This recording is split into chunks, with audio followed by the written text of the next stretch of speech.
Hey guys, আসসালামু আলাইকুম। আজকে চলে আসলাম মাশরুম রেসিপি নিয়ে। তো প্রথমে আমি মাশরুম বক্সটা কিনেছিলাম একটা দোকানে 160 টাকা দিয়ে।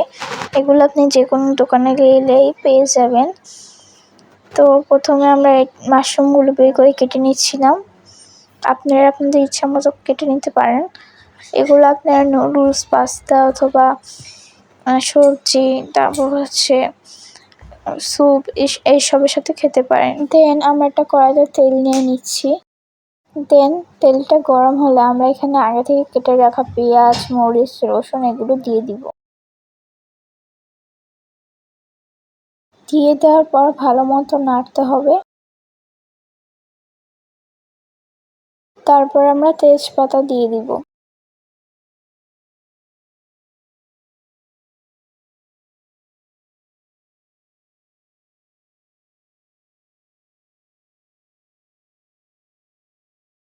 এটা ভালো মতো হয়ে যাওয়ার পর আমরা এখানে সামান্য পরিমাণে আদা দিলাম।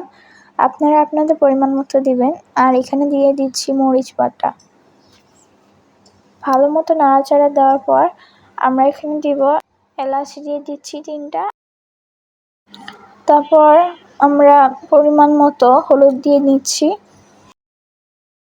তারপর এটার পরিমাণ অনুযায়ী পানি দিয়ে দিব হালকা, আর মরিচ দিয়ে দিচ্ছি গুঁড়ো মরিচ।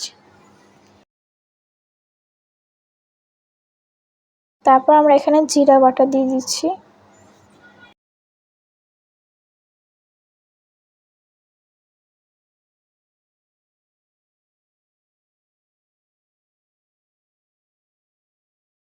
একটু সামান্য পরিমাণ লবণ নিতে হবে। তারপর আমরা এখানে মুরগির মাংস দিয়ে দিব।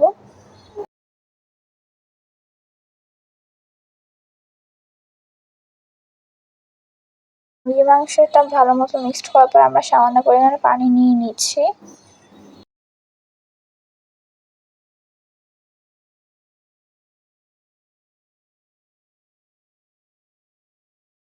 তারপর 5 সেকেন্ড ঢেকে রাখতে হবে।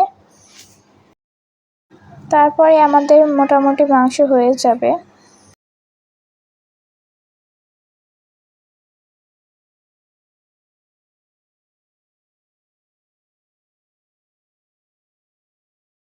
এরপর কেটে রাখা সেই মাশরুমগুলো আমরা এই মাংসের মধ্যে দিয়ে দিব।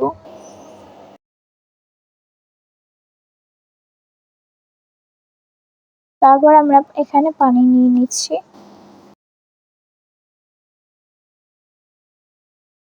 ভালো মতো রান্না করার পরে আমাদের হয়ে যাবে এই মাংসের তৈরি, মাশরুম দিয়ে তৈরি মাংস।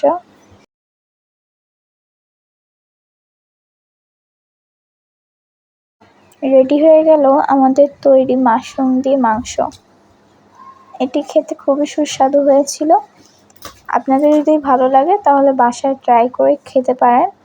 আমার কাছে পার্সোনালি অনেক ভালো লেগেছে।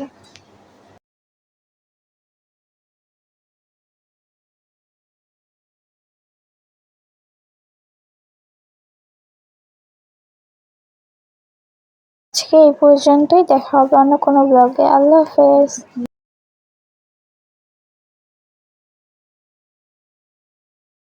Thanks for watching this video.